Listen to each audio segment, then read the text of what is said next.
Hello everybody, welcome back to As Well. We have got to another video. In this video I'll show you how you can simply go ahead and delete Rumble account. But before that, please do make sure to like our video, subscribe our channel, and without any further delay, we'll simply go ahead and step into our video.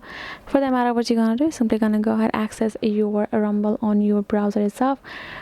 So if for me, I'm already here and I'm gonna go to this home section first, because this is the first interface you're gonna encounter once you have entered rumble.com on the search bar and get yourself signed in as well afterwards.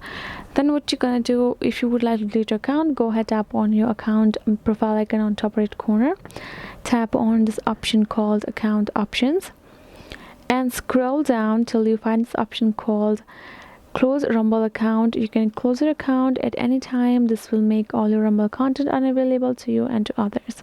Tap on this close account green highlighted text. Now you're gonna go ahead, tap on this proceed to next step over here, and it will send you an email with a one-time link to finish closing your account. Once I tap on yes, you will get this email, the email address that you have attached here in your account with. Go ahead, access the inbox of your email, tap on that link, and then you will be able to close your account with just one click over there.